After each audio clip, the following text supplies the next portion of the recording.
Hello बच्चों, welcome back. New rankers में आपको बहुत बहुत स्वागत है। इससे पहले मैंने आपको आईएमपी क्लासेस दी थी चैप्टर 1 की। आज चैप्टर नंबर 2 है, तो वो कहाँ से मिलेगी आपको क्लास, थोड़ा सा ये देख लें। आप जैसे यूट्यूब पे जाएंगे, एनआर कोचिंग क्लास सर्च करेंगे, ये चैनल है, ठीक है, एनआर कोचिंग क्लासेस। इसमें आप चले जाएंगे प्ले लिस्ट के अंदर, ठीक है। एक सेकेंड को, प्ले लिस्ट कहाँ आएगी? हाँ, ये वाली वीडियो है, ठीक है। ये वाली वीडियो के अंदर मैंने आपको फर्स्ट ईयर से जितने भी अभी तक इंपॉर्टेंट क्वेश्चंस आए हैं वो सारे ही मैंने आपको क्या कराए हैं, प्रैक्टिस कराए हैं, ठीक है। अच्छा, उसके अंदर एक चीज और है कि मैंने डिस्क्रिप्शन में आप लोगों को बोला था कि पीडीएफ की मैं लिंक क्या करूंगा, आपको अटैच कर दूंगा। से देखो, मैं बता रहा हूं आपको, आप डिस्क्रिप्शन में जाइएगा, ये रखा है पीडीएफ डाउनलोड लिंक, आप यहाँ जाइएगा, इस लिंक पर जैसे ही क्लिक करेंगे, ठीक है, ये आप डायरेक्ट ऑप्शन दे देगा आपको डाउनलोड को, वहां से आपको डाउनलोड कर लेनी है और इसी को आपको प्रैक्टिस करते रहना है, ठीक है। इसे क्या करना है, आपको प्रैक्टिस करनी है।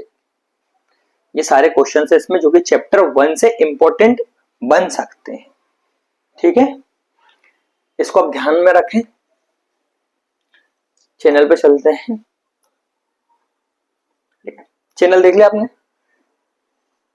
चैनल ये वाला है ना। प्लेलिस्ट में आप चले जाइएगा तो यहाँ पे आपको उसकी डिस्क्रिप्टिव सारी चीजें मिल जाएंगी।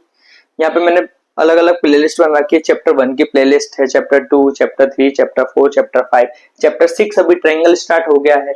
उसके बाद में चैप्टर 7 ट्रिग्नोमेट्री हम लोग स्टार्ट कर देंगे बहुत जल्दी, ठीक है जी। और स्पेशल क्लासेस जो है वो मैं अलग प्लेलिस्ट के अंदर डाल दूंगा जो आईएमपी रिलेटेड आपकी रहेंगी, ठीक है। आज हम चलने वाले हैं इसी के पार्ट 2, जो एमपी बोर्ड क्लास 10th का वास्तविक संख्या का पार्ट 2 है, उसके ऊपर, और उसके क्वेश्चंस आज हम सॉल्व करते हैं, ठीक है। यहाँ है बोर्ड हमारा और यहां से आपके शुरू होते हैं आज के क्वेश्चंस, ठीक है। 16 क्वेश्चन से पहले हम कंप्लीट कर चुके थे, सारे ही मोस्ट इंपोर्टेंट कैटेगरी के आपके क्वेश्चंस होने वाले हैं, तो बारीकी से एक क्वेश्चन को आप समझते चलें। और मैं फिर बोल रहा हूं, हमेशा बोलते ही फिर बोल रहा हूं कि इसके बाहर बोर्ड पेपर नहीं बनाता है, ठीक है जी। आइए पहला क्वेश्चन पहले तो समझ लेते हैं बोल क्या रहा है। अभाज्य लिख दिया है यहाँ पे, अभाज्य है ये, ठीक है जी। गुणनखंड विधि से ज्ञात करना है एलसीएम और एचसीएफ, ठीक है जी। सारे क्वेश्चंस आप देख ही रहे हैं, मोस्ट आईएमपी कैटेगरी के क्वेश्चंस होने वाले हैं आपके पास में। एक एमपी बोर्ड 23 में आया हुआ है, 21 में आया हुआ क्वेश्चन है, 19 और 22 में आया हुआ क्वेश्चन भी हमारे पास में, 20 में भी आया हुआ क्वेश्चन हमारे पास में है, 21, 23, 24 में आया हुआ क्वेश्चन है और 25 यहाँ पे मैंने इसलिए लिखा है बच्चे कि आपकी जो बोर्ड ने आपके मॉडल पेपर्स रिलीज कर रहे हैं। एमपी बोर्ड जो आपका मॉडल पेपर रिलीज हुए इस साल के,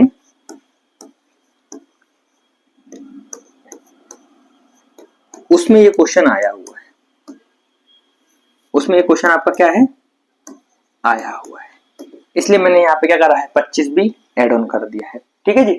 25 के हिसाब से ये आईएमपी क्वेश्चन है आपका, ठीक है। हल करें, फर्स्ट क्वेश्चन पे चलते हैं, आपको लिखा ये है आपका फर्स्ट क्वेश्चन है ना, 17, 23, 29, यही है 17, 23, 29, हाँ ठीक है। 17, 23, 29 का एलसीएम और एचसीएफ ज्ञात करना है, एमपी बोर्ड 2023 का प्रश्न। आइए देखिए, हमेशा की तरह जो मैंने आपको बोल के रखा है, पहले तो जो संख्याएं दी है उन्हें लिख ले,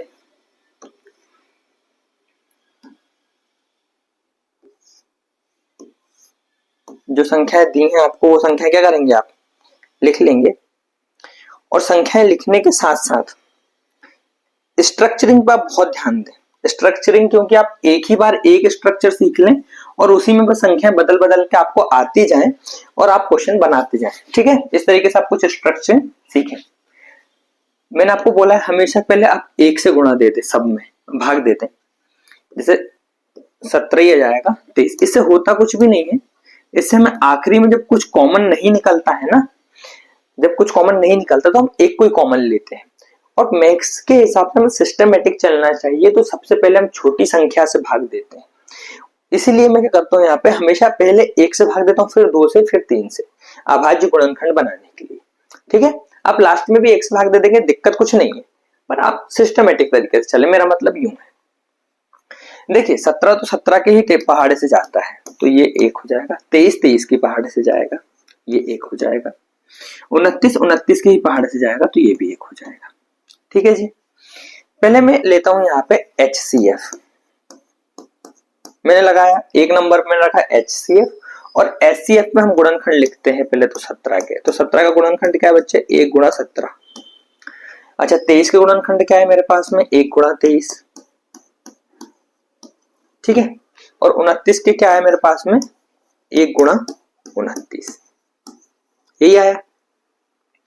मैंने अभी आपको बोला था कि जब कुछ कॉमन नहीं निकलता तो हमारा क्या कॉमन निकलता है, एक कॉमन निकलता है, इसलिए मैं कर रहा था पहले 1 से भाग दे रहा था, ठीक है जी। तो देखो आपको जो HCF आएगा क्या आएगा, 17, 23 और 29 का वो आएगा 1, ठीक है। अच्छा हमें वो पूरा LCM भी तो ज्ञात करना है, तो मैंने बोला ठीक है सर कोई बात नहीं, मैं हेडिंग नंबर 2 लगाऊंगा यहाँ पे, मैं लिखूंगा LCM। अच्छा LCM में यहाँ आपको चीज समझ में नहीं कि अभी नॉर्मल लिख लें आप, मैंने लिख दिया 17, 23 और 29, ठीक। 17 का तो मैंने लिख दिया 1 गुणा 17, 23 का मैंने लिख दिया 1 गुणा 23 और 29 का लिख दिया मैंने 1 गुणा 29। मैंने आपको बोला है कि LCM में हम कुछ नहीं छोड़ते हैं, ठीक है। LCM लिखा 17, 23, 29, हमने बोला LCM में हम कुछ नहीं छोड़ते, हम सारी संख्याएं लेते हैं। मैंने बोला ठीक है जी आप सारी संख्या लेंगे, मैंने 1 भी लिख दिया, मैंने 17 भी लिख दिया, मैंने 23 भी लिख दिया और मैंने 29 भी लिख दिया, ठीक है जी, 29 भी लिख दिया।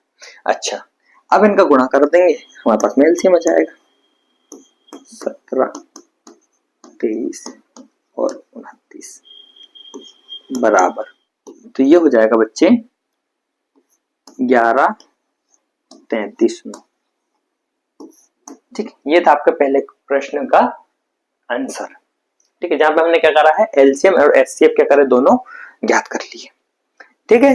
नेक्स्ट क्वेश्चन सुना, आइए नेक्स्ट क्वेश्चन। 8, 9 और 25 यानी 8, 9 और 25 का LCM ज्ञात करना है। मैं लिख देता हूं LCM और HCF दोनों क्या करना है मुझे ज्ञात करना है, कोई दिक्कत वाली बात नहीं होनी चाहिए। मैंने लिखा 8, 9 और 25, पहले इनके क्या गण बनाऊंगा मैं, तो आप बोलोगे सर इनके पहले हम गुणनखंड बनाएंगे। मैंने बोला वेरी गुड, मैंने बोला पहले हम भाग देते हैं 1 से, आपने बोला ठीक है सर कोई दिक्कत नहीं। फिर मैंने बोला ये देखो उसको पहले इसके बाद वाली सबसे बड़ी संख्या 2, 2 से काटेंगे तो हो जाएगा 4, फिर 2 से कट जाएगा ये तो फिर आ जाएगा 2 और फिर 2 से कट जाएगा बच्चे तो जाएगा 1, ठीक है जी। 9 को मैंने आपको बोला हम 1 से काटेंगे तो एक बार में तो 9, फिर इसके 2 इसके बाद जो सबसे बड़ी संख्या वो 2 है, उससे 9 जाएगा नहीं, उसके बाद आती है 3, ये जाएगा 3 से 3 बार में और 3 से फिर जाएगा 1 बार में। मैंने इसमें भी आपको बोला कि चलिए आप 1 से भाग दें तो ये 25 ऐसा का ऐसा, फिर मैं इसको भाग दूंगा इसकी बड़ी संख्या से, 1 के बाद आता है 2 उससे ये नहीं जाएगा, उसके बाद आता है 3 उससे ये नहीं जाएगा, उसके बाद सीधे जाएगा 5 से, कैसे जाएगा 5 से, कितनी बार 5 बार, और फिर 5 से जाएगा 1 बार, बात खत्म। मैंने हेडिंग लगाई कि मैं पहले HCF निकालूंगा, क्या निकालूंगा HCF। मैंने लिखा HCF और LCM दोनों ही थोड़ा सा डिफरेंट है, अभी यहां समझाता हूं क्या चीज है उसके अंदर, ठीक है। लिखने का तरीका, मैंने HCF लिखा साधारण तरीके से, मैंने लिख दिया 8 के जो गुणनखंड है मेरे पास वो है 1 मतलब 2 गुणा 2 गुणा 2, ठीक है जी, यही होते हैं, लिख दिया मैंने। अच्छा 9 का मैंने लिखा देखो 1 गुणा 3 गुणा 3, 25 का मैंने लिख दिया 1 गुणा 5 गुणा 5, ठीक। कॉमन 1, अगर 1 से भाग नहीं देते तो आता कहां से, ठीक है, 1 से हम भाग नहीं देते तो आता कहां से, 1 आया है तो मैंने लिख दिया कि हमारा जो HCF है काय का 8 का 9 का और 25 का ये बराबर आया है काय के 1 के, ठीक है जी। अच्छा अब सेकेंड हेडिंग हम लगाएंगे और हम लिखेंगे LCM, ठीक है जी। और LCM में थोड़ा सा अलग तरीके से लिखा जाता है, गुणनखंडों को थोड़ा सा अलग तरीके से, कैसे लिखा जाता है ध्यान से देखना, 8 और 9 और 25 का मुझे लिखना है, ठीक है। देखो 8 में आप 1 लिखो ऐसा का ऐसा, ऐसा का ऐसा मैंने 1 लिख दिया। अच्छा यहाँ देखो तो 2 कितनी बार है, 3 बार है। तो जो संख्या है यानी जो 2 संख्या कितनी बार रिपीट हो रही है, कितनी बार आ रही, तो आ रही 3 बार में, हम क्या करेंगे, घात लगा देंगे। अच्छा नीचे वाले में देखो तो एक ऐसा का ऐसा, 3 बच्चे कितनी बार आ रहा है, 2 बार आ रहा है, तो मैं 2 की घात लगा दूंगा 3 पे, बराबर। 25 में देखोगे तो एक ऐसा का ऐसा, 5 कितनी बार आ रहा है, 2 बार, तो मैं 5 पे 2 की घात लगा दूंगा। ठीक है, अब मैं जब लिख रहा हूं यहां से एलसीएम निकालना है मुझे 8, 9 और 25 का, तो मैं क्या लिखूंगा, मैंने बोला कुछ नहीं छोड़ना, हम सब लिखेंगे। मैंने लिखा 1 गुणा 2 गुणा 3 गुणा 5। ठीक है, अब इसमें क्या करना होता है, ध्यान देना कि सबसे बड़ी घात ली जाती है। क्या करी जाती है, सबसे बड़ी घात ली जाती है। जैसे 1 की सबसे बड़ी घात तो सब में 1 ही है, 2 की सबसे बड़ी घात देखोगे तो 3 है, 2 की सबसे बड़ी घात तो हम वही 2 लेंगे जिसकी घात 3 है। 3 की सबसे बड़ी घात 2 है तो हम वही 3 लेंगे जिसकी घात क्या है, सबसे बड़ी होगी। 5 की सबसे बड़ी घात 2 है। ठीक है जी, क्या है, 2 है, तो ये 2 है। यहाँ पे ये हो जाएगा 8, वो हो जाएगा 9 और ये हो जाएगा यहाँ से 25। ठीक है, इसे थोड़ा सा अगर एक स्टेप चाहो तो सॉल्व कर लो, नहीं तो ऐसा भी चलेगा। 9 और ये हो गया मेरे पास में 25 बराबर 1 गुणा, ये हो जाएगा 8 गुणा 9 गुणा 25। ठीक है जी, देखो 25 चौक होता है 100, 8 200 और 9 1800। ठीक है, तो एलसीएम जो इसका आएगा मेरे पास में निकल के 8, 9 और 25 का, वो आएगा 1800। ये आपका आंसर है सेकंड क्वेश्चन का। ठीक है जी, कैसे ये 8 कैसे आया, 9 कैसे आया, 25 कैसे आया, समझ गए ना। अगर 2 की घात 3 लगी है तो हम 2 को गुणा करेंगे 3 बार। ठीक है, अगर 3 की घात 2 लगी है हम 3 को गुणा करेंगे 2 बार। 5 की घात 2 लगी है, जितनी घात लगी हम उतनी बार उस संख्या को लिख के क्या करते हैं, गुणा करते हैं। जैसे कि देखो ये हो जाएगा 2 दूनी 4 और 4 दूनी 8, तो ये 8 ऐसे आया। ये हो जाएगा 3 तिरका 9, ये 9 ऐसे आया। ये 5 25 ऐसे आया। ठीक है, ऐसे ये चीजें घात काम करती है। नेक्स्ट क्वेश्चन, क्वेश्चन नंबर 3, 6, 72 और 120। सेम ही है, सब में एलसीएम और एचसीएफ ही ज्ञात करना है।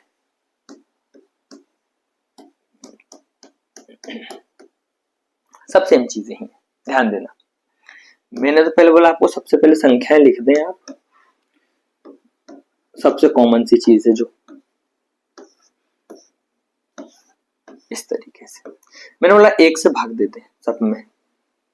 ठीक है, अब 6 है, इसके 1 के बाद में क्या आता है, 2 आता है, 2 से भाग चला जाएगा, कितने बार में 3, और फिर 3 तो 3 से भाग जाएगा तो 1।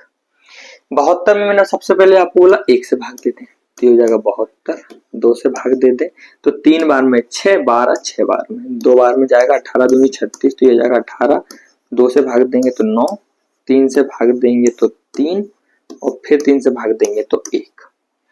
इसको गुणनखंड थे। 120 का देखो, 1 से भाग देंगे 120, 2 से भाग देंगे तो 60, फिर 2 से भाग देंगे 30, फिर 2 से भाग देंगे 15, फिर 3 से भाग देंगे 5, और फिर 5 से भाग देंगे 1। ठीक, कोई बड़ी बात नहीं है, सब आसान आसान सी। मैंने बोला आपको कि गुणनखंड हमारे पास आ गए, हम क्या करते हैं, हेडिंग लगाते हैं पहले, सबसे पहले काय की, HCF की। काय की लगाते हैं, HCF की। HCF की हेडिंग मैं बोलता हूँ 6 के गुणनखंड क्या होते हैं, तो मैंने लिखा 1 गुणा 2 गुणा 3। फिर आपने बोले 72 के, तो 72 के मैंने लिखा 1 गुणा 2 गुणा 2 गुणा 2 गुणा 3 गुणा 3। ठीक है, जो लिखा था तो वही लिख रहे हैं हम, जो हम निकालते जा रहे हैं वही लिखते जा रहे हैं। 3 बार 2 है, 1 3 है 5, तो ये हो जाएगा 1 गुणा 2 गुणा 2 गुणा 2 गुणा 3 गुणा 5। ठीक है जी, कोई दिक्कत वाली बात नहीं। मैंने बोला एचसीएफ में क्या होता है, जो कॉमन होता है वो एचसीएफ होता है। यहां से 1 निकाल लूंगा मैं, यहां से मैं 2 भी निकाल लूंगा, और यहां से देखो ये 3 भी निकल जाएगा कॉमन, जो तीनों में कॉमन हो वो एचसीएफ आता है। ठीक है, तो मैंने लिखा एचसीएफ 8 का, 6 का 72 का और 120 का कितना आ रहा है, देखो वो आ रहा है 1 गुणा 2 गुणा 3 बराबर 6। ठीक है जी। सेकंड बार में देखो एलसीएम, एलसीएम का निकालेंगे आप इन तीनों का। पर ध्यान देने वाली बात ये है कि गुणनखंड लिखने में फर्क होता है। ठीक है जी। एचसीएफ जब भी हम निकालते हैं तब हमारे गुणनखंड हम कैसे लिखते हैं, जैसे होते हैं नॉर्मल वैसे लिख देते हैं। एलसीएम में हम उनको घात के फॉर्म में लिखते हैं, घात में लिखते हैं। जैसे 6 का मैं अगर निकालूंगा तो कितना है, ये तो नॉर्मल 1 गुणा 2 गुणा 3 हो जाएगा। देखो ये तो नॉर्मल 1 गुणा 2 गुणा 3 हो जाएगा, ये हो जाएगा, ये हो जाएगा 1 गुणा 2 गुणा 3। ठीक है जी। अच्छा उसके बाद क्या है, 72 है।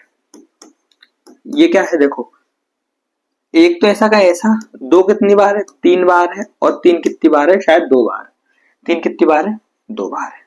और 120 देखो, 120 के अंदर 1 1 बार है, 2 3 बार है, और 1 3 और 1 5 है।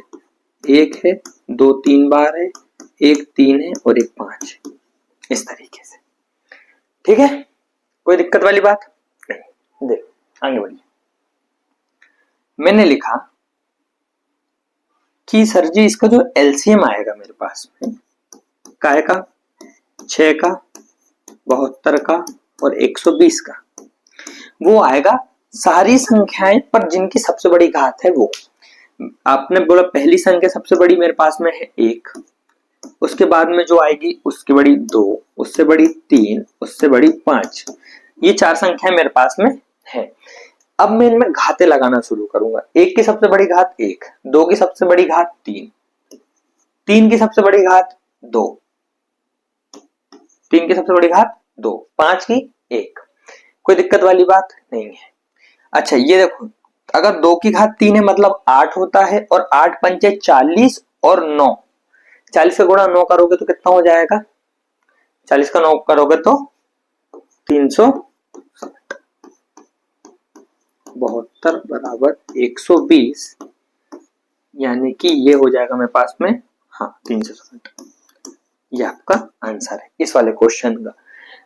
तो 19 और 22 में आया हुआ प्रश्न है, हमने बड़े आसानी से कर दिया। थोड़ा सा आप इस पर गौर करोगे तो ये 2024 में तो आया नहीं है, 25 के हिसाब से इंपॉर्टेंट मुझे लग रहा है। ठीक है जी, इंपॉर्टेंट क्वेश्चन है। नेक्स्ट क्वेश्चन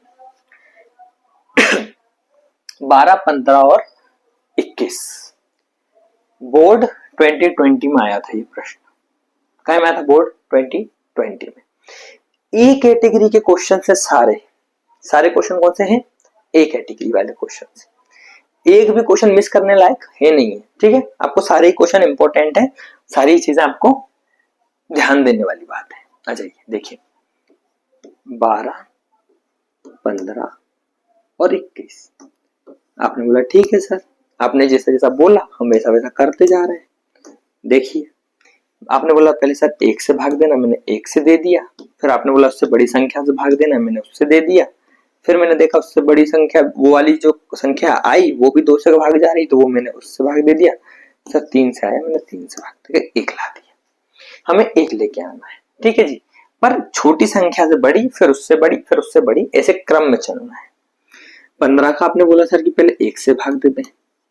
फिर आप बोलोगे सर 2 से क्यों नहीं दिया सर, आप तो बोल रहे थे 1 से बढ़ के 1 को देंगे, तो 2 से भाग नहीं जाएगा, तो 2 से नहीं दिया। 3 से दे दिया तो 5, और 4 से क्यों देंगे, क्योंकि अभाज्य संख्या थोड़ी है, हमें तो अभाज्य गुणनखंड जो खुद से ही भाग जाए, उसके अलावा किसी से भाग ना जाए। ठीक है, तो 5 को 5 से करेंगे तो 1। 21 का करोगे, देखो 1 से दोगे तो पहले तो 21, फिर 3 से दोगे तो बच्चे 7, और फिर 7 से भाग जाएगा तो 1। ठीक, वही हमेशा की तरह एचसीएफ आप हेडिंग लगाएंगे। एक ही पैटर्न आप लोगों के लिए बनाया है, एक ही पैटर्न के 1760 सवालों में 1760 तरीके से, बिल्कुल परेशान ना हो। ठीक है, जो यहाँ पे एक ही पैटर्न फॉलो कराया जा रहा है, इसे फॉलो आप करते चले जाएं, सारे ही क्वेश्चन लगभग लगभग आपके बन जाएंगे। ठीक है, देखो गुणनखंड लिखते हैं, 1 गुणा 2 गुणा 2 गुणा। ठीक, 15 देखो ये होता है 1 गुणा 3 गुणा 5। 21 देखो 1 गुणा 3 गुणा 7, है ना। मैंने बोला कॉमन निकाल लाते हैं, ये कॉमन निकलेगा यहां से और ये 3 के साथ में ये वाले 3 ऐसे पेयर होके बाहर निकलेंगे। तो मेरा जो HCF आएगा काय का 12 का 15 का और 21 का क्या आएगा, वो आएगा 1 गुणा 3 यानी कि 3। ठीक है, ये निकाल दिया हमने क्या HCF। अब हमें सेकंड पॉइंट पे चलना है LCM निकालने के लिए। निकाले, पहले मैंने आपको बोला कि आप गुणनखंड लिखें, क्या कि 12 15 और 21 के, 12 के 15 के और 21 के। ठीक है जी, 12 के क्या है ध्यान से देखना, दो बार लिखा हुआ तो 2 की घात 2, यानी 1 गुणा 2 की घात 2 गुणा 3। 15 कितना है तो 15 सीधा सीधा है 1 गुणा 3 गुणा 5 और 21 भी सीधा ही सीधा है 1 गुणा 3 गुणा 7। ठीक है, हम बोलते हैं हम कुछ नहीं छोड़ेंगे एलसीएम में, यानी कि 12 15 और 21 क्या आएगा, कुछ नहीं छोड़ना है, सारी ही लिखनी है चीजें। 1 लिखेंगे, उसके बाद भैया 2 भी लिख लेंगे और 3 भी लिख ले हूं, 7 भी लिख ले। ठीक है जी, मैंने बोला इसमें घाते भरेंगे। अब घात भरना कभी ना भूलें, अगर घात नहीं लगाएंगे तो फिर वो HCF जैसा हाल हो जाएगा उसका, है ना। तो घात लगाना है, घात लगाओ। 2 की सबसे बड़ी घात देखो क्या है, 2 की सबसे बड़ी घात 2 है, फिर 3 में कोई घात नहीं है, 7 में कोई घात नहीं है। ठीक है जी, इसे हल करो, ये देखो ये हो जाएगा 4 12 और 12 का अगर इसमें कर दोगे तो 84, 12 सत्ते 84। LCM 12 का 15 का और 21 का आप निकालोगे तो क्या हो जाएगा 84। कैसे होगा थोड़ा सा देखो, ये हो जाएगा 4 3 12, अगर 12 का गुणा आप 7 से करोगे तो धाम 70 और दूनी 14, ये हो जाएगा 84। ठीक है जी, तो फोर्थ वाले का क्वेश्चन का जो LCM आया वो आया 84 और HCF आया वो क्या आया है 3। क्वेश्चन नंबर 5 की ओर चलते हैं।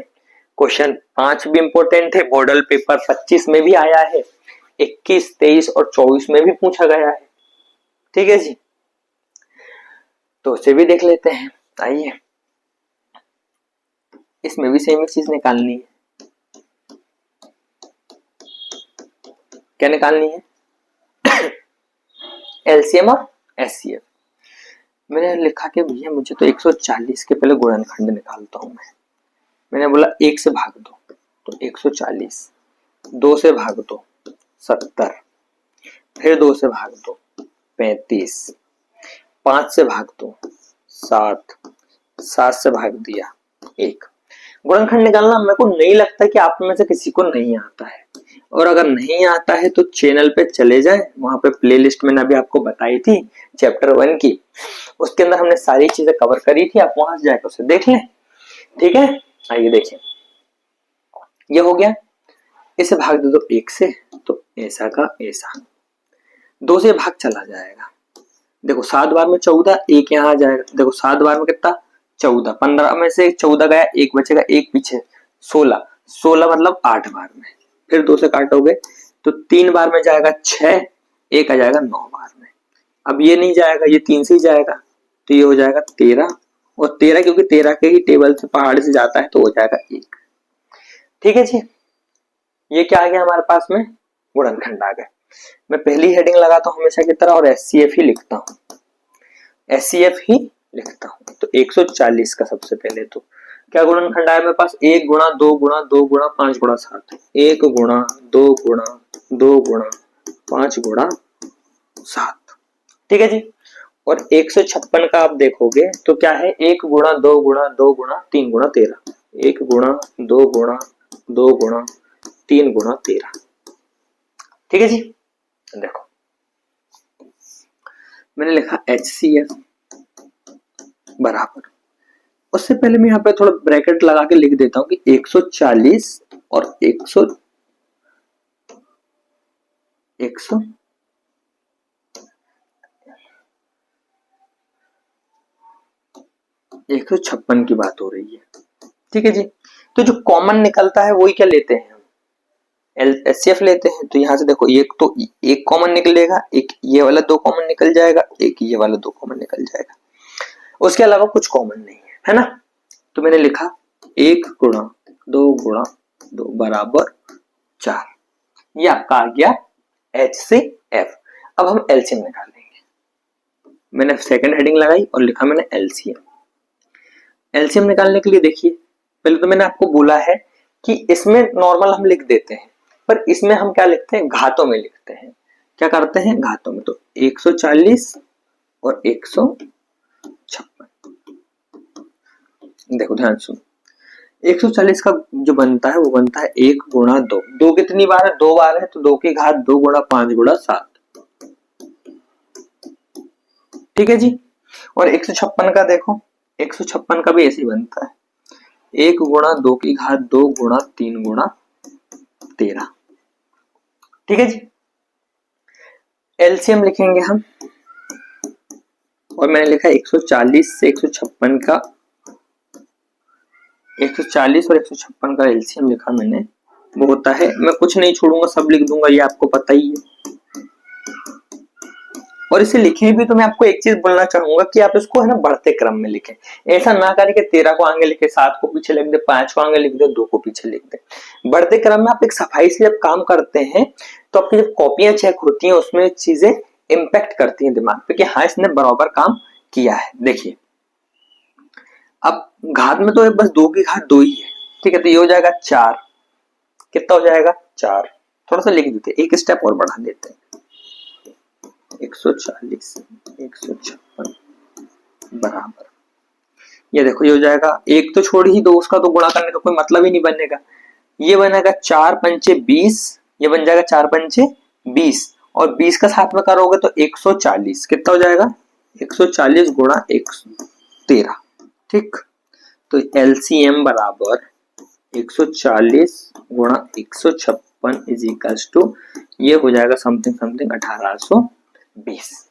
ये था आपका क्वेश्चन नंबर 5। और इस तरीके के क्वेश्चंस यहाँ पे, यहाँ से इसके बाद से कुछ क्वेश्चंस का पैटर्न चेंज होगा, इसके बाद से कुछ पैटर्न क्वेश्चंस का चेंज होगा। जैसे कि ये रहा आपके सामने 18 नंबर का प्रश्न है, और यहाँ पर क्लियर लिखा है कि सैंपल पेपर 25 में भी आया है और 2023 में भी ये क्वेश्चन आया था। जब जब इस प्रकार के क्वेश्चंस आए हैं देखा है कि पेपर थोड़ा सा टफ बना है ना। तो दी गई संख्या है ये है, चलिए ठीक है, उसका एचसीएफ दिया हुआ है, एलसीएम हमें निकालना है, चलिए कोई बात नहीं। देखिए सुनिए, मैंने माना कि संख्या ए बराबर मेरे पास में कितना है 306, और संख्या बी बराबर मेरे पास में है, ठीक है, ये है। अच्छा, दोनों ही संख्याएं लिख दी मैंने। अब मैंने लिखा कि मेरे को दिया क्या क्या है, तो मुझे दिया हुआ है HCF। क्या HCF मुझे कितना दिया हुआ, दोनों संख्याओं का LCF मुझे दिया है कि 306 है और बराबर 9, ठीक। मुझे निकालने का बोल रहा है वो,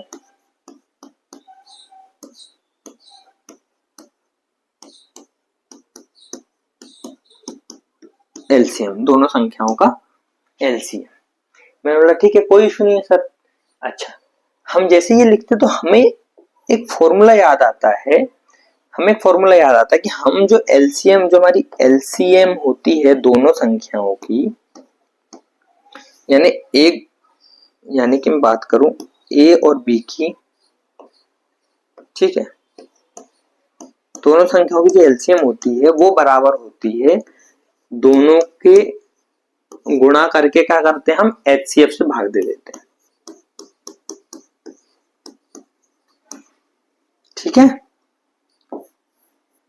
जो दोनों संख्याओं का एलसीएम होता है वो बराबर काय के होते, दोनों संख्याओं के गुणनफल को जब हम भाग देते हैं HCF से उसी संख्या के, तो क्या होता है हमारे पास में आता है एलसीएम आ जाता है, हमारे पास में क्या आता है बच्चे, एलसीएम आता है। इसी को हमें आगे बढ़ा देना है, बात खत्म। देखिए सुनिए, एलसीएम मुझे निकालना है, तो निकालना मुझे बराबर दोनों संख्याओं का गुणा, गुणनफल। और नीचे कितना मैंने लिखा, HCF ऑफ 657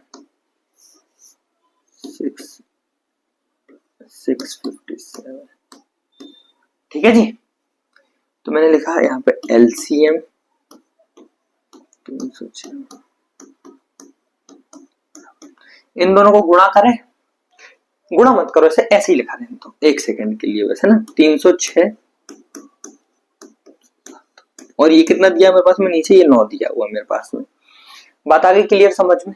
आप ध्यान से सुनो, गुणा करोगे, दो बड़ी संख्याएं हैं, गुणा करोगे टाइम लग जाएगा। मेरे तरीके से चलो, मैं क्या बोलता हूं कि हम पहले दोनों संख्याओं को क्या कर देते, काट देते। क्या करते हैं, कट कर लेते, भाग देते थे 3 से। 3 से क्या कर रहे, दोनों संख्याओं को भाग देते थे। दे भाग, देखिए क्या होगा।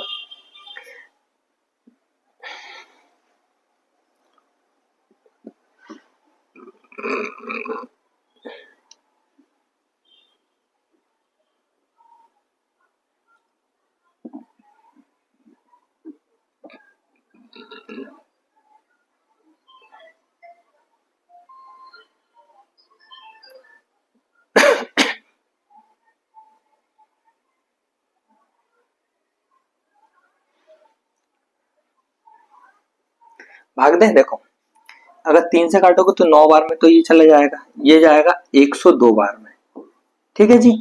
और इस 3 को अगर हम काटेंगे, एक सेकंड रुको, मैं पेन का कलर चेंज कर दे रहा हूं ताकि आप और अच्छे समझ जाए। तो इस 3 को जब मैं काट दूंगा तो 3 एकम 3, एक सेकंड,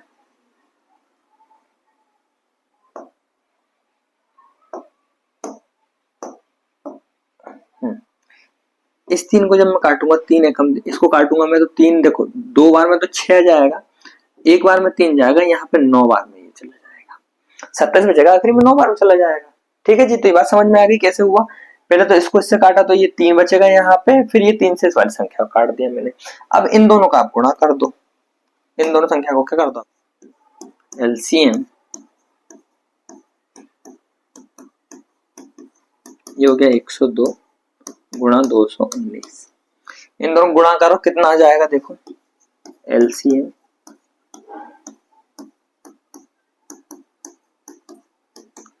ये हो जाएगा 22, ठीक है जी। ये है आपका क्वेश्चन का आंसर, क्वेश्चन नंबर 18 का, ठीक है जी। Next question, question number 21, question number 19, sorry question number 19। Sample paper से ये वाला IMP इस साल मुझे लग रहा है कि IMP हो सकता है, ठीक है जी। जरूरी नहीं है, हो सकता है कि थोड़ा सा वो हो, पर देखिए बोर्ड अक्सर क्या होता है, बहुत ज्यादा क्वेश्चनों में छेड़छाड़ करने से बचता है, बहुत ज्यादा छेड़छाड़ करने से बोर्ड बचता है। बोर्ड नहीं चाहता है कि बच्चों को ज्यादा परेशान किया जाए। MP बोर्ड बड़ा प्यारा क्वेश्चन वो बनाता है, ठीक है, जो कभी चेंज ही नहीं हुआ आज तक, है ना। वही सिलेबस जो हम पढ़ रहे हैं, वही जो हमने पढ़ा था वही आप पढ़ रहे हैं। आइए, क्वेश्चन क्या बोल रहा है कि दी गई संख्या ये है, इसका LCM HCF ज्ञात कीजिए, और ये आप इसकी जांच करिए, ये सही ये गलत। तो उसमें क्या है, HCF और LCM ज्ञात करना है, और उसके बाद में ये जांच करना है ये सही है क्या नहीं है। मैंने बोला ठीक है कोई बात नहीं, आपने हमें 510 दिया, मैंने 510 लिखा, आपने 92 दिया, मैंने 92 लिख दिया, ठीक है जी। हमेशा की तरह जो करते हैं, 1 से भाग देंगे तो 510, फिर 2 से भाग दोगे, ठीक है, 2 से भाग दोगे तो 2 बार में 4, 5 बार में क्या जाएगा, 5 बार में क्या जाएगा 10, 11 था 10 चला, एक बचेगा तो फिर 10 आ जाएगा 5 बार में, 5 से काटोगे 25, एक बार में 25, और ये 5 जाएगा एक बार में, 51, बस 51 के पहाड़े में ही आता है, तो ये यहाँ पे आ जाएगा एक हमारे पास में। इसको भी ऐसे करेंगे, ठीक है जी। फिर 2 से भाग देंगे तो देखो 4 बार में 8, यहाँ पे जाएगा 12, 6, 2 से फिर काट दोगे तो 2, और ये हो जाएगा 3, 23 खुद के पहाड़े में आता तो 23 से जाएगा, यानी कि 1। गुणनफल हमारे आंखों के सामने है। मैंने लिख दिया फर्स्ट, तो सबसे पहले एचसीएफ निकाल लो भैया, और एचसीएफ निकालना है 510 का और 92 का। 510 का मैंने लिखा 1 गुणा 2 गुणा 5 गुणा 51, और इसमें देखो ये हो जाएगा 1 गुणा 2 गुणा 2 गुणा। ठीक है जी। कॉमन क्या निकल रहा है यहाँ देखो, एक तो ये 1 निकल रहा है, एक ये 2 निकल रहा है। ठीक है जी, क्या निकल रहा है, एक ये निकल रहा है, एक ये 2 निकल रहा है। मैंने लिखा HCF का आएगा 510 का और 92 का आया बराबर कितना, 2, क्योंकि उसके अलावा कुछ कॉमन ही नहीं निकल रहा वहां से। सेकंड है, देखो आप, मैंने बोला एलसीएम निकालना है। क्या निकालना है, एलसीएम निकालना है। ठीक है जी, एलसीएम निकालना है तो फिर से उन्हीं गुणनखंडों को लिखो, 510 और 92। ठीक है जी, ये कितना हो रहा है इसका देखो, 1 गुणा 2 गुणा 5 गुणा 51, तो ये 1 गुणा 2 गुणा 5 गुणा 51। और इसमें देखो ये होता है 1 गुणा 2 की घात 4 गुणा 23, 1 गुणा 2 की घात 2 गुणा 23। 4 मैंने इसलिए बोल दिया कि वो घात जोड़ दी और उसका, ठीक है, हो गया। देखिए ये लिख दिया मैंने यहाँ पे एलसीएम के गुणनखंड।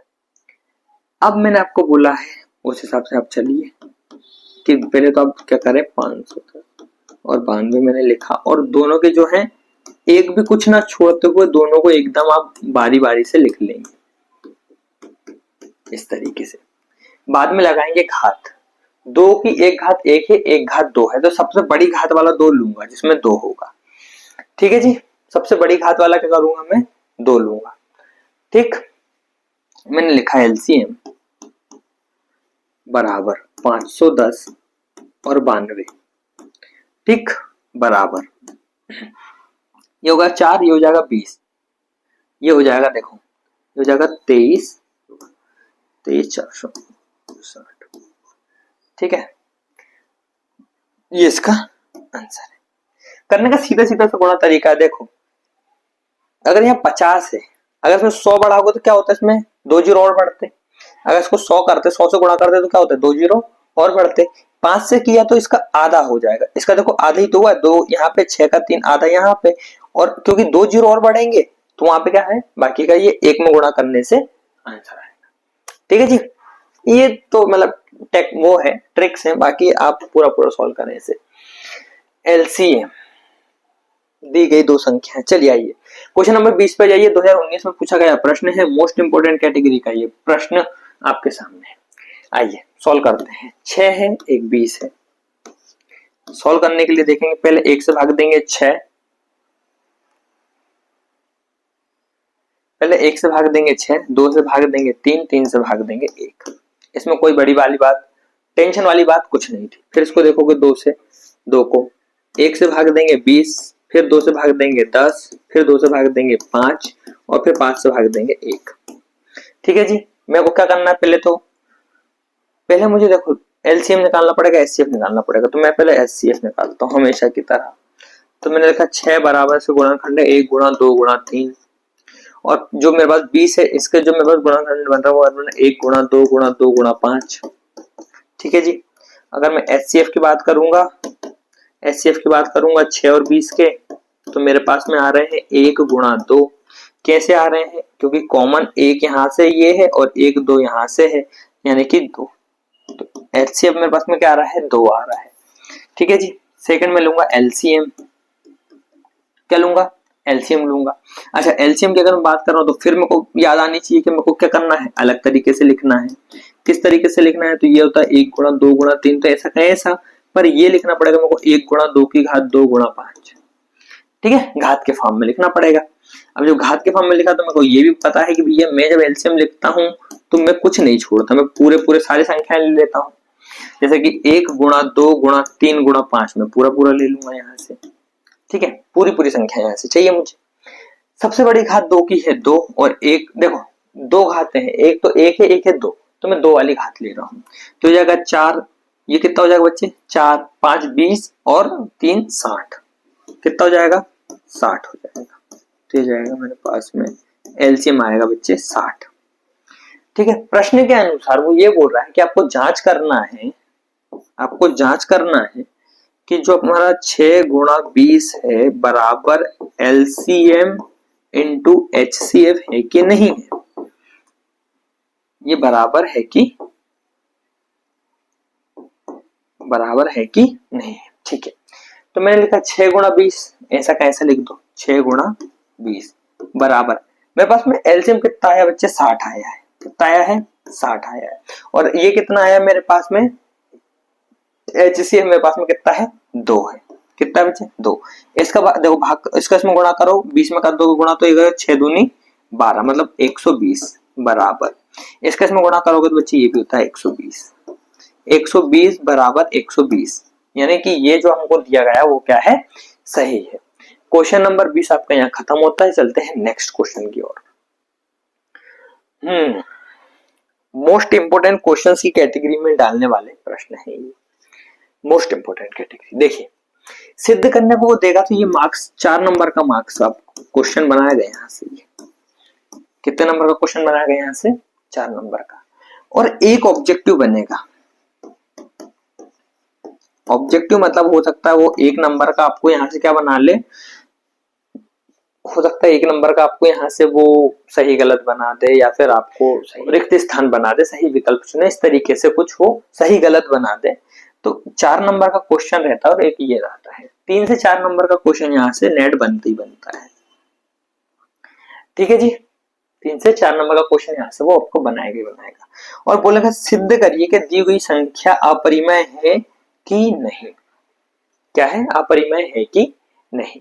अच्छा, आप लोगों की समझ के लिए मैं आपको 2-3 चीजें समझाता हूँ, आप समझ सके तो समझिए इस चीज को, कि जब भी वो इस तरीके के प्रश्न देगा, जब भी वो क्या करेगा इस तरीके के आपको प्रश्न देगा, तो आपसे वो या तो प्लस पूछेगा 2 संख्याओं के बीच में, या तो माइनस का पूछेगा। ठीक है, या तो गुणा पूछेगा या तो भाग पूछेगा।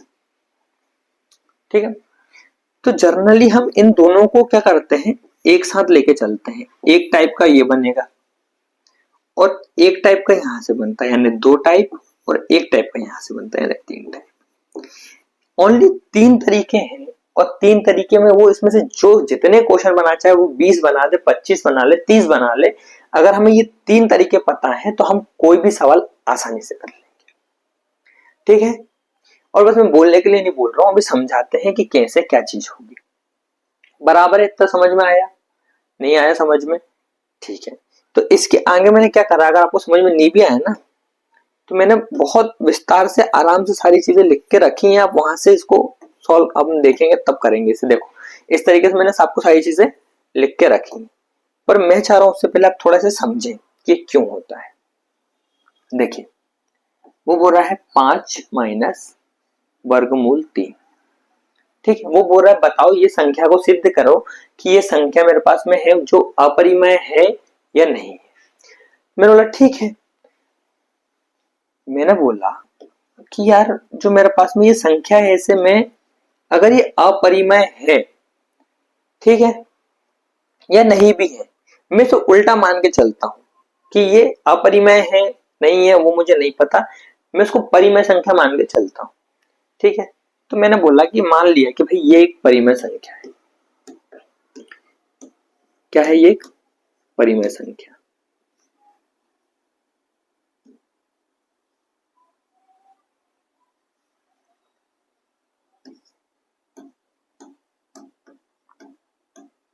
ये क्या है? एक परिमेय संख्या है। ठीक है जी। अच्छा, परिमेय संख्या है तो बराबर बच्चे मैं इसको क्या लिख सकता हूं, अगर ये परिमेय संख्या है तो ये बराबर होनी चाहिए काय के p बटे q के फॉर्म में होनी चाहिए। हाँ जी, है ना जी, क्योंकि परिमेय संख्या को तो हम लिख सकते हैं p बटे q के फॉर्म में, और जहां p और q क्या है पूर्णांक है, और q जो बराबर है, मैं लिख देता हूं p और q जो है बब्बू वो क्या है पूर्णांक है, और जो मेरे पास में q है वो बराबर नहीं होगा कभी भी काय के 0 के। ठीक है जी। अच्छा, अब ये बात समझ में आ गई मुझे। यहां से एक चीज करो आप कि ये माइनस का पी वाई क्यू को आप बराबर के इस तरफ लेकर और -3 को उस तरफ भेजो, तो ये देखो ये 5 ऐसा का ऐसा, ये प्लस का यहाँ पे आएगा इस साइड, तो माइनस का पी वाई क्यू हो जाएगा, और माइनस का 3 उस तरफ जाएगा, √3 तो कितने का जाएगा, वो प्लस का √3 हो जाएगा, इस तरीके से। ठीक है जी। अच्छा, अब यहाँ गौर करने वाली बात एक और है, आप ध्यान से सुनना कि इस पर पी का अगर मैं इस क्यू का इस 5 में गुणा कर दूं तो हो जाएगा 5q minus P bye Q बराबर √3 बराबर √3। गौर कर रहा हूं कि बराबर के इस तरफ जो संख्याएं हैं, बराबर के इस तरफ जो संख्याएं हैं ये परिमेय संख्याएं हैं, क्योंकि परिमेय संख्याओं को ही हम क्या कर सकते हैं, बटे में लिख सकते हैं। ये पूरी संख्या क्या है, बटे में आ गई, तो ये संख्या क्या है, परिमेय, परिमेय। पर ये जो √3 है ये तो अपरिमेय है, अपरिमेय। तो यहां तो भैया विरोधाभास हो गया, क्या हो गया, विरोधाभास हो गया। यानी विरोधाभास हो गया तो हमें ये पता चल गया कि जो हम ऊपर मान के चल रहे थे कि ये संख्या क्या है, परिमेय संख्या, वो मानना हमारा क्या हो गया, गलत हो गया। अगर ये परिमेय नहीं है तो ये क्या है बच्चे, अपरिमेय है। ठीक, इसको उल्टा ही सोचना होता है, उल्टे तरीके से ही सिद्ध होती है ये चीज। देखो इसमें आपको और अच्छे समझ में आ जाएगा। मान लेते हैं कि 5 माइनस √3 परिमेय संख्या है। ठीक है, पहला पॉइंट उसने दे दिया, फिर उसने आगे बनाया क्वेश्चन को, कैसे बनाया देखिए। मान लेते हैं कि -5 √3 एक परिमेय संख्या है। यदि परिमेय संख्या है तो इसे दो पूर्णांकों के भिन्न के रूप में लिखा जा सकता है, उसने लिख के बता दिया हमें। ठीक है जी, हटाओ यहां से, इसे पकड़ो। ठीक है, अब इसी समीकरण को कुछ इस प्रकार से लिखो। उसने भी ये देखो मैंने जैसे आपको लिखवाया था उसने चेंज भी कर दिया। अब यहाँ p और q एक परिमेय संख्या है, तो इसका मतलब यह हुआ कि √3 भी परिमेय संख्या होनी चाहिए। ठीक है, अगर ये पूरी की पूरी क्या है बच्चे, परिमेय संख्या है, परिमेय संख्या है, तो √3 भी, क्योंकि बराबर लगा बीच में, तो √3 भी क्या होनी चाहिए, परिमेय संख्या है। पर अब ये पॉइंट को भी हटा दो यहां से। तो हम जानते हैं कि भैया √3 जो है हमारे पास में वो तो क्या है, अपरिमेय संख्या है, इस भिन्न के रूप में नहीं लिखा जा सकता। ये बात भी सही है कि √3 को आप भिन्न के रूप में कैसे लिखेंगे। तो यहाँ पे क्या हो रहा है, हमारे पास में विरोधाभास हो रहा है, और इसी विरोधाभास के चलते जो हमारा ये जो संख्या दी हुई है हमारे पास में, वो क्या है, अपरिमेय संख्या है। आप इसको अच्छे से पढ़ेंगे एकदम विस्तार से, और इसे समझ के आप क्या करेंगे, आपकी किताब में लिखेंगे। ठीक है, मैं आपको बस जितना जितना लिखना उतना उतना मैं आपको बता देता हूँ। ठीक है, ये आपको लिखना है, इतना इतना आपको क्या करना है, लिखना है, और इसको आपको इसी को रटना है आपको, और कुछ नहीं करना है। ठीक है, समझना है, समझ लिए हैं, और अच्छे से समझ भी लेंगे। जब इसकी फाइनल हम तैयारी करेंगे वहां इसको और अच्छे से समझेंगे। ठीक है, देखो इस पैटर्न को आप याद रख लें। यहाँ पे उसने आपको दिया था प्रश्न 5 माइनस √3, अगर वो यहाँ पे आपको 5 प्लस √3 दे दे तो भी दिक्कत नहीं है, 7 माइनस √7 दे दे तो भी दिक्कत नहीं है, 8 माइनस या फिर प्लस कोई भी संख्या दे दे वो आपको, हमें किसी से डरने की जरूरत नहीं है, क्योंकि सब क्या होंगे, इसी पैटर्न में होंगे। अगर वो यहाँ पे ये वाली दे देगा तो बस यहाँ जहां जहां पे आपको क्या है, माइनस है, वहां वहां आप क्या करेंगे, प्लस लगा देंगे।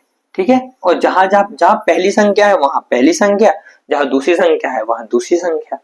अच्छा, ये अगर वो आपको इस तरीके से दे देगा √3 माइनस 5, तो भी डरने की बात नहीं है। क्यों, क्योंकि आगे वाली संख्या को -5 करके पीछे वाली संख्या को क्या कर देंगे, √3 कर देंगे। इस तरीके से हम संख्या को पलट देंगे। क्वेश्चन सेम ही रहेगा, बस हम संख्या को पलट के क्या कर सकते हैं, अपने इस पैटर्न में ले आएंगे। ठीक है, मैं ये चाह रहा हूं कि आप बस एक चीज को याद करें और आपके बहुत सारे क्वेश्चन बन जाए।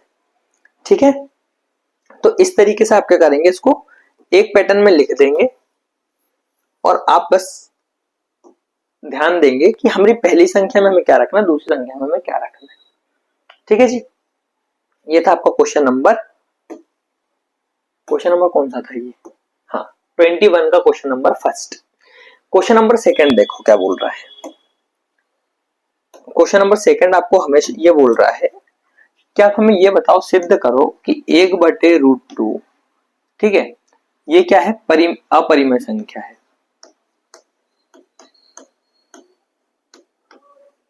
अपरिमेय संख्या है। क्या है? एक अपरिमेय संख्या। मैंने बोला ठीक है। तो सबसे पहले हम जो कैसे मानते हैं, हम मानते हैं कि 1/√2 जो है वो क्या है हमारे पास में, परिमेय संख्या है। क्या है बच्चा? परिमेय संख्या। फॉर्म में भी तो लिख सकते हैं। तो मैं लिखूंगा 1/√2 बराबर p/q। ठीक है, जहां पे p और q क्या है, पूर्णांक है, और q बराबर नहीं है काय के, 0 के। मैंने बोला ठीक बात है।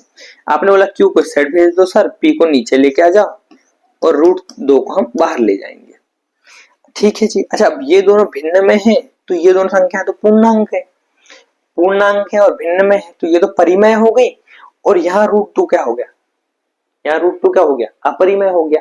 अब जब √2 अपरिमेय हो गया और वो परिमेय हो गई तो यहाँ पे भी क्या है, विरोधाभास है। और विरोधाभास होने के चलते हमने यहाँ पे जो परिमेय संख्या इसको माना था वो नहीं है, और जब वो नहीं है तो क्या है, अपरिमेय है। लिखने का तरीका यहाँ देखो, ये तो समझाने का तरीका था, लिखने का तरीका यहाँ देखो ये रहा।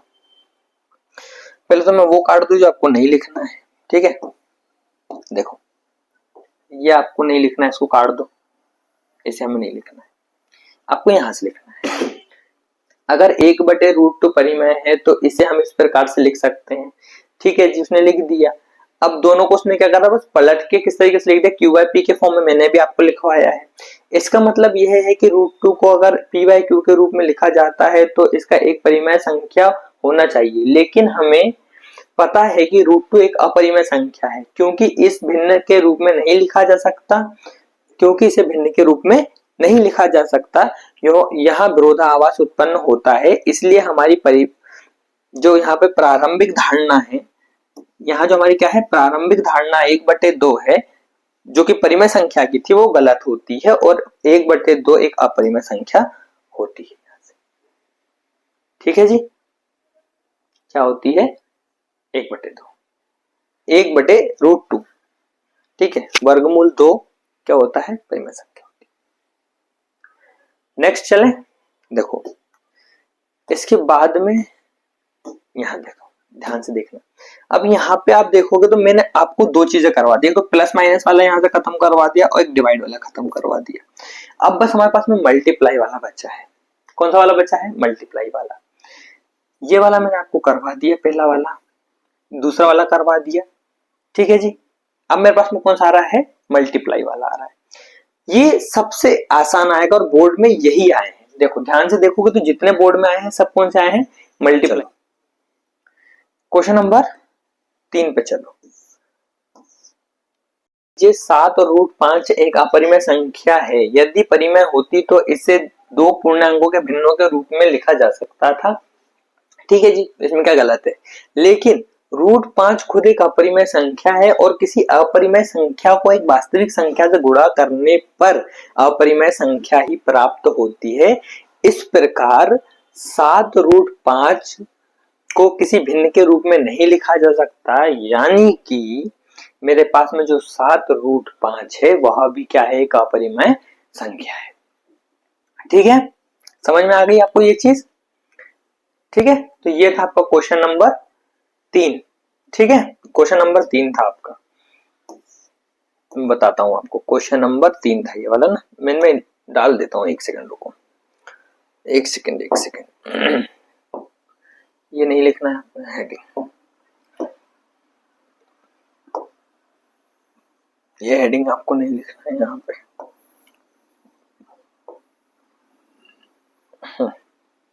देखो ये क्वेश्चन नंबर 21 का फर्स्ट है, 21 का फर्स्ट है। ठीक है, ये क्वेश्चन नंबर 21 का 2 है, क्वेश्चन नंबर 21 का 2 है, और ये क्वेश्चन नंबर 21 का 3 है। ठीक है, क्वेश्चन नंबर 21 का ये 3 है। अच्छा, क्वेश्चन नंबर 21 के बाद में आपको क्वेश्चन नंबर 5 भी दिखेगा और उसके आगे के सारे क्वेश्चंस जो हैं ये सब आप बना लेंगे अपने हिसाब से, है ना। कैसे बनाएंगे मैं समझा रहा हूं आपको। ये वाला हो गया, ये वाला हो गया और ये वाला हो गया। मैंने आपको लगभग सारे करा दिए, है ना। प्लस माइनस वाले भी मैंने आपको बता दिया कैसे होगा, मल्टीप्लाई बता दिया, डिवाइड भी बता दिया। बाकी के कैसे होंगे वो आप यूं समझो, अगर उसने आपको √5 दे दिया तो हम इसके इस तरीके भी तो लिख सकते हैं, इस तरीके से भी तो लिख सकते हैं इसे हम, कि भैया अगर √5 है तो जब यहाँ कुछ नहीं है गुणा में तो एक तो है ही है, और जब एक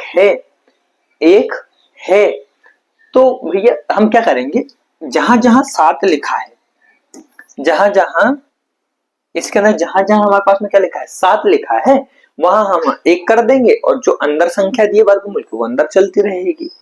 समझ में आई चीज आपको? मैं इसके क्योंकि इसके बाद वाला आप इसे देखेंगे तो आपका दिमाग खराब हो जाएगा, उसे हल करने का तरीका ये है इतना बड़ा। तो आप हर बार हम अलग अलग क्या करेंगे, तरीका नहीं करने बैठेंगे, हर बार हम अलग तरीका करने नहीं बैठेंगे, हम एक पैटर्न याद करेंगे और एक ही तरीके से हम सारे क्वेश्चन बनाएंगे, क्या बुराई है उसके अंदर, ठीक है। और बिल्कुल बेफिक्र रहो, बोर्ड इसमें नंबर नहीं काटेगा, काट ही नहीं सकता। सर आप खुद बताओ, अगर √5 आपने मुझे दिया है, अगर इसके गुणा इसका जो कोएफिशिएंट है अगर वो कुछ भी नहीं है, अगर आगे कुछ भी नहीं है तो यहाँ 1 तो है ही ना, और अगर यहाँ 1 नहीं है, अगर 0 है तो फिर ये पूरी संख्या 0 है, सीधी सी बात है। अगर कुछ नहीं है तो भाई 1 तो है। और एक चीज और रखना, 1 और 7 के अंदर दोनों ही विषम संख्याएं हैं तो भी दिक्कत वाली बात नहीं है, ठीक है, कोई दिक्कत नहीं। अब 7 की जगह 1 लेके चलेंगे, यहाँ पे 1 मान के चलेंगे और उसी आंसर में जहां जहां 7 है वहां वहां संख्या चेंज करते जाइएगा, धूमधाम से काम चलेगा, ठीक है। इसी के साथ में क्या होता है, ये चैप्टर आपका फाइनली टोटल पूरा ही खत्म हो जाता है, लगभग ये चैप्टर आपका पूरा खत्म हो जाता है, ठीक है। नेक्स्ट टाइम भी जो आएंगे चैप्टर नंबर 2 के आएंगे, मिलेंगे उसी वीडियो के अंदर, तब तक के लिए जय हिंद।